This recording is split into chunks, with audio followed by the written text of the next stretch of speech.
Hi everyone, welcome to my latest video. This video is a continuation of my review of the Vevor pocket hole jig. Once I had completed the appraisal review of the Vevor pocket hole jig, I thought to myself that it might be a good idea to create a workstation for this jig, and this is what I am going to present to you in this video. Just follow me as I am assembling the workstation and you will see everything step by step. Thank you for everyone coming to watch this video, whether you are an existing subscriber or a new viewer. Here we go. I have constructed the workstation from boards of chipboard which are covered in melamine. I will give you the dimensions in the video later on.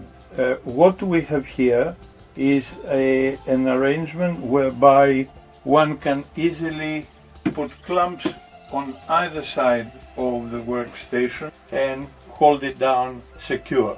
Now the arrangement is that the pocket hole jig will go here. These two strips here are for the purpose of keeping a piece of wood at the same height with the pocket hole jig, and there are some other attachments which I'm going to show you very shortly. As you can see that there are handles here as well as on this side, so one can easily move the whole workstation wherever one wants to, where anyone wants to do some work. So as you can see here, I have made a drawer, and everything that belongs to the jig is in this drawer. Everything can fit here, and that's also provided with a magnetic stopper here, so that when you close it, it's very firm and it won't open and spill the contents on the floor, so to speak. As you can see, and you may remember from my previous review, there are now two angle bar stoppers here which are capable of moving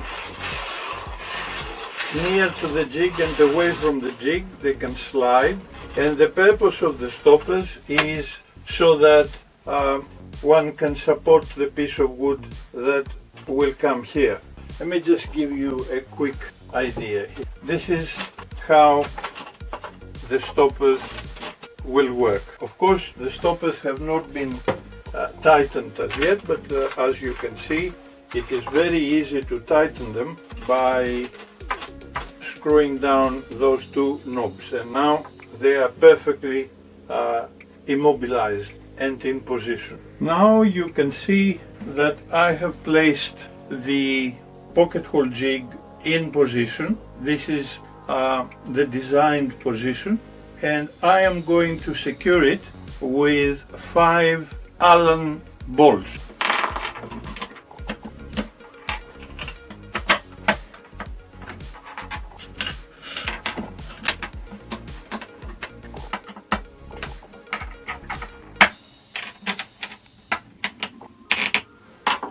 Right, so now you can see the pocket hole jig in its final position. I'll bring the camera a little bit closer so you can get a better view of the whole workstation. The pocket hole jig is held onto the workstation with 5 Allen bolts, 1, 2, 3, 4, 5, and it is next to impossible for it to move.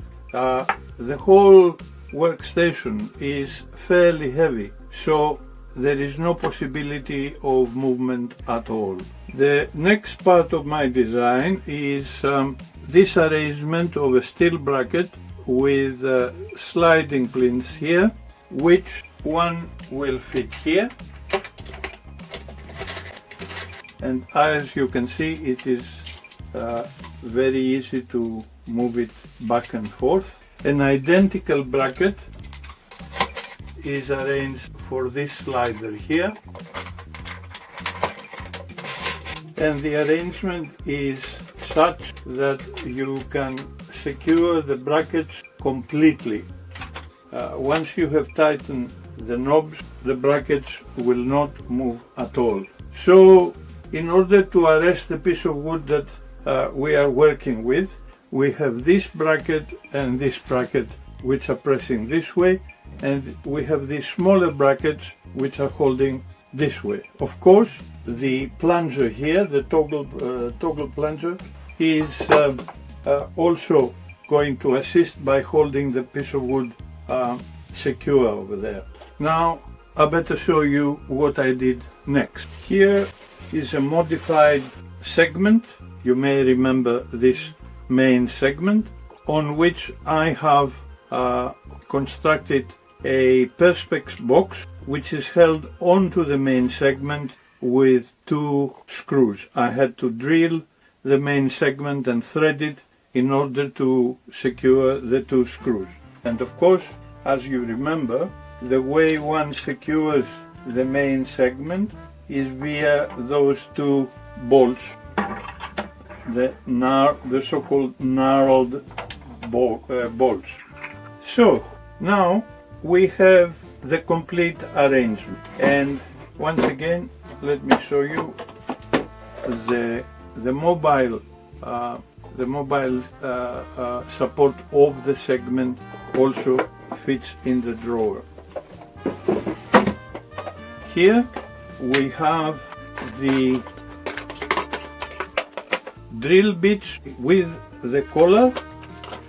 We have two of them, as you remember from the previous video, and I have two sets of drivers which are magnetic. As you can see, the Allen key is stuck on them. I have two sets of these, and of course my pilot drill, which is a 3mm drill, and it is very long for the purpose of drilling through the hole that one drills with the system that I'm presenting to you. Just to give you an idea of how we assemble the workstation, I will place a piece of plywood so you can see that even with a relatively large piece of wood, one can work very comfortably. The front, or the side from which the operator stands, is here. Those two are the stoppers that are stopping the wood from moving forward, and basically all we will do now is we will, at the back, we will shift the two brackets that we have here and secure the piece of wood from the back. As you can see now, we have a view of the rear of the workstation, and basically we have one bracket here and another bracket over here, which I have moved forward so they are in contact with our piece of wood. And of course we have now, as a last arrangement, is the actual plunger, which I just engaged right now. And as you can see, the wood is so secure on the workstation that if you move it from this end, the whole workstation moves back and forth. Now, one thing I have not explained to you so far is the purpose of this box here. The pocket hole jig is a very capable design. I mentioned that in the previous review. However, one thing that was missing, and I find it strange in the sense that the manufacturer did not provide a dust extraction device, that was missing, and therefore I decided to make one myself. You make this one with perspex, and you use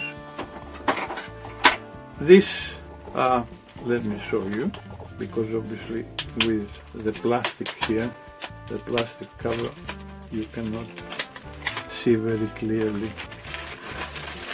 One uses this chemical, which is the tensile 12, and in fact this is a welding chemical which brings together all the parts of the perspex, and once they are welded, nothing will move them. They provide you with a syringe. You take a quantity of tensile 12 and basically you just paint the edges where the edges come into contact with each other, and I would say within half an hour at a very maximum you have a full box which is very, very strong. Now, okay, so you saw that there is a hole here, and the purpose of that is so that I can attach the dust extraction. So the pipe is here, and basically it just fits like that, and I have tried it and it works perfectly. I am not at this stage, I'm not going to give you a demonstration of how the jig works. I did that in the previous video and you saw it working, but I can assure you that I have tried the whole system and it works very well.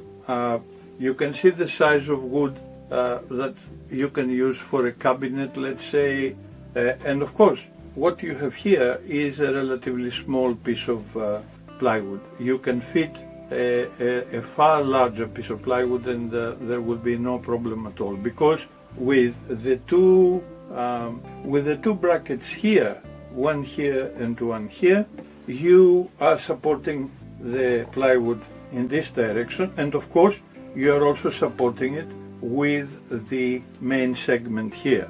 Now let me move this out of the way and I shall turn the whole thing around so that you get a better view of the reverse. So here we have one bracket which, by way of tightening these two knobs here, holds the sides of the wood very secure.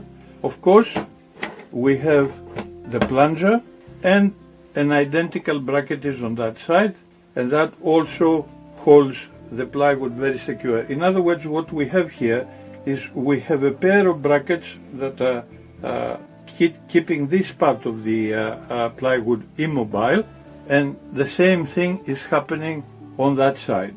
Now, of course, what we have here is the complete arrangement, because everything fits in this drawer. So once you have finished your work, everything will go back in the drawer and you can move this or hang it on the wall, wherever you want to put it, and it will be out of the way. Just as an aside, it is also possible, once the brackets are out of the way,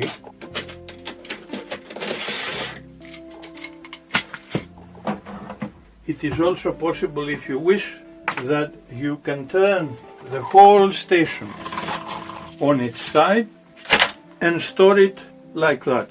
Let me show you from the distance so you can get a better idea. As you can see, it is very easy to store it like that and save yourself some space. Of course, the actual pocket hole jig will not be there, it will be in the drawer, and it makes, the whole system makes for a very versatile workstation. I hope that you enjoyed my presentation, and as always, if you have any questions, please let me know and I'll answer them as quickly as I can. And basically, I hope that you enjoyed the design of this workstation and that you appreciate the advantages of using such a system. That's all I have for the time being, and I hope to see you in my next video. Thank you for being with me this time. Bye bye for now.